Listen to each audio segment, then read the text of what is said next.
para sa naman po sa mga tito at tita, ang magkasalita po sa Magtibay Clan ay si Annie Ramos. Mami!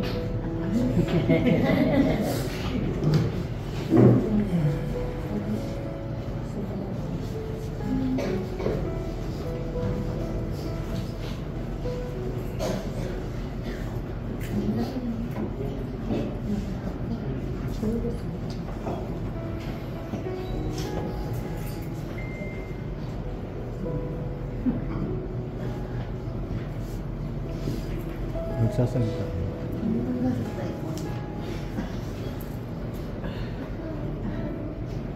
Ako yung si Changi. Tapang tawag yun sa akin. Pangatlong kapatid ng natin. Lumaki kami. Ay, lumaki sila na palagi namin kasama. Nung nasa panlakad kami, hanggang sa napunta kami sa Alabang. Okay, sabi ko sa pinagano. So, yung kaming fun memories na kasama si Weber, yung pagpunta-punta sa mall, pagpunta sa mga celebration, birthday celebration. Yan talagang silang tatlo. Eh, palagi namin kasama sila hanggang sa nag-aaral na sila. Pero si Remart, ano naman siya talaga, hindi naman siya, hindi mo sasabihin kasi tahimik nga siya eh, pero mas makulit pa nga sa kanya si Neneng. Kaya, kaya si Remart, ano lang, chill lang siya. Dito naman, hindi ko siyang nakausap, ano siya, dahil nga nasa bahay lang siya, meron kaming pinaparefer na contact.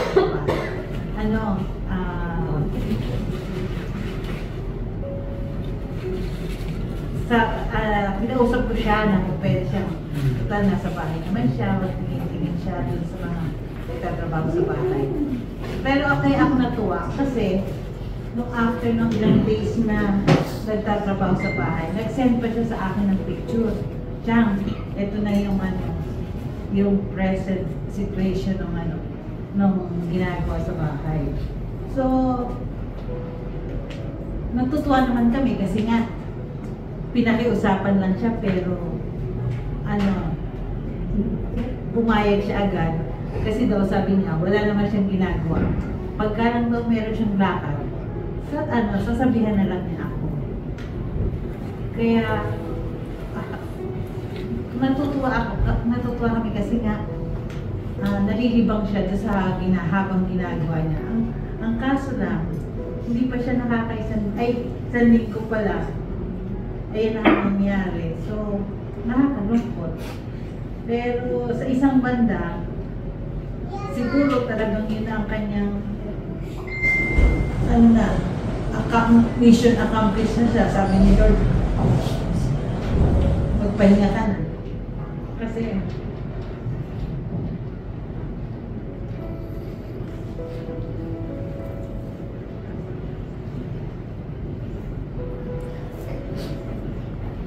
ano ba?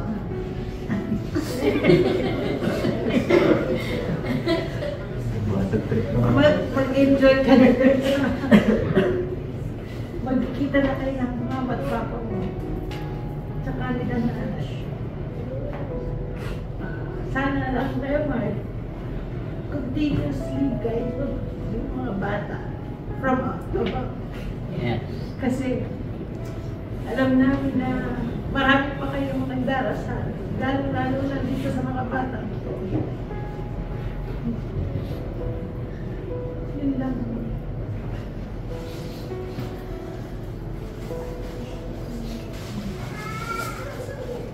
Bago po tayo magtapos, ang huling group of people na magsasalita ay mga taong kasama ni Kuya Remard lumaki mula bata hanggang sa pagtanda, ang kanyang mga kapatid. Magkasimula po tayo sa panganay. Tuling.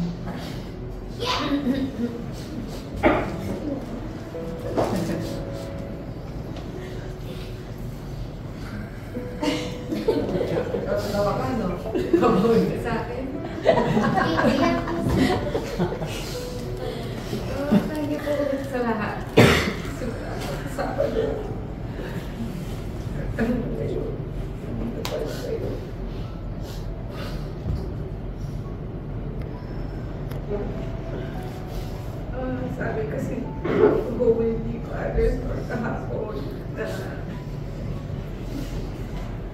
kahit sabi daw ni Lord, kahit ang dami-dami natin kasalanan na nagawa, sana makita pa rin natin yung goodness. Nakikita pa rin ni Lord yung goodness sa atin. So ako, nung nakakausap namin yung mga open weeks niya, yung mga kapilin niya, tayo yung mga puntuhan natin. Sana yung ginagawa mo siya hindi maganda. Sana mas mangibabaw yung kagandang ginawa niya sa isa't isa o kahit kanino na yun yung mag-inspire sa ating lahat na mas maging nahuling tao or para sa'yo, hindi mo siya maging inspiration, diba? Pero yung ginawa niyang magagandang deeds ang mas mangibabaw kaysa sa mga hindi magandang actions na ginawa niya.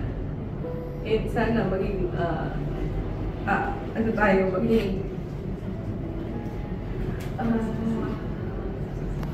Kaya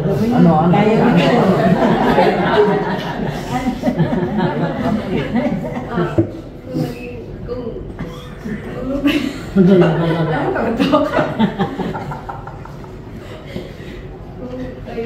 kayo pa rin naman yung mga apostle nung time namin. Sinapago yung nawala. Sana magtuloy-tuloy kayo maging apostle naman sa mga batang pasaway na po.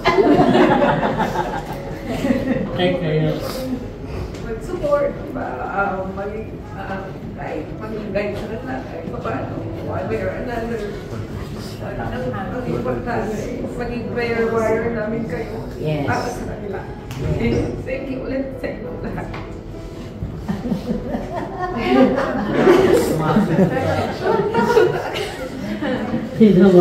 Ang magsusunod naman po na magsalita ay ang pangatlong kapatid na si Ate Nari.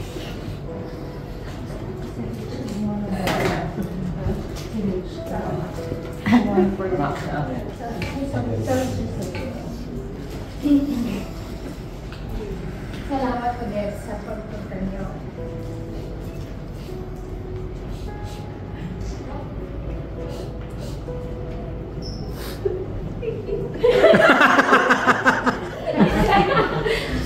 Lahat naman tayo, mahal natin siya, kaya tayo nandito. Amen.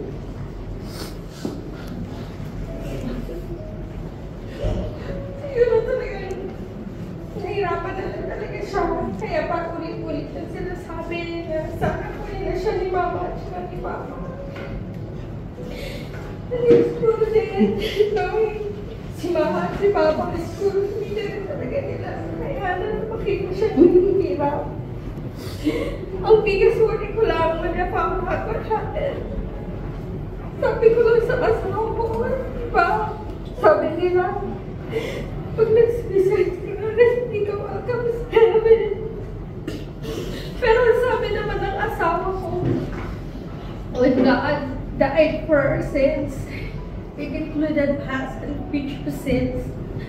So, alam niya na if a person had accepted Jesus Christ as their Lord and Savior in one point of their life, sigurado naman siya na na-save siya ng Jesus Christ.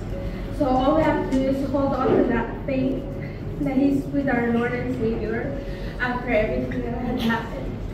Kasi ako for sure nung teenager kami, we attended the youth camp in Youth for Christ. And during that camp, we were also given the chance to accept Jesus as our Lord and Savior. And even dun sa site, kung pangyayari, merong Sacred Heart of Jesus na He was facing during that time. So, I am confident that He even prayed for forgiveness. Kasi yun lang talaga yung kaya. So, salamat ulit. And continue to pray for his soul para lahat naman tayo makampante na he's enjoying the eternity with our Lord and Savior and with our parents ng Boy at Rene. Salamat po. Ang galing sa salita ay ang kanilang bunsong kapatid na si Kira.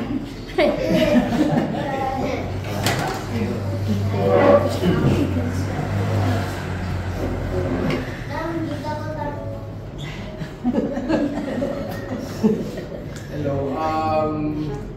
Thank you sa pagpunta. Tsaka sa pag support sa mga bata. May silang kailangan. May kailangan ng support. So, si Kuya kasi ang nag-introduce sa akin sa sports. Bata pa lang ako, tinatapos niya ako dun sa kwarto niya para maglalaro kami ng PlayStation. Kahit may review ako, papagalitin ako ni Mama, tatawagin niya ako. So, magkukulong kami doon, maglalaro. So, yung career ko, siya ang nag-inspire sa akin doon. Nagturo sa akin sa sports, sa games. So, thankful ako doon sa kanya. And para dito sa mga batang to,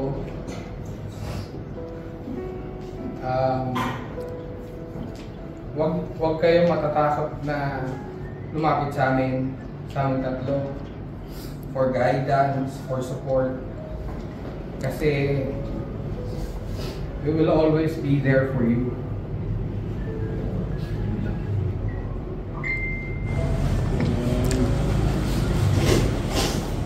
Meron po bang gusto pang magsalita para kay Kuya Remar? Si Ate Marie. Makinig sa kanilang mga salita. Once again, we'd like to thank everyone for coming here and everyone who has came these past few days to show their support and love towards Kuya Remar, sa mga kapatid, sa mga bata, sa mga kamag-anak. We truly appreciate everything, all the support that you've given us, and thank you.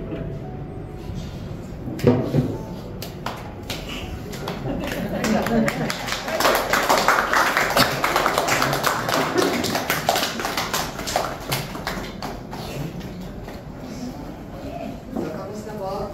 Pwede na po tayo kumalis kasi ayusin na. Kamusta tayo ng San Vicente. San Vicente.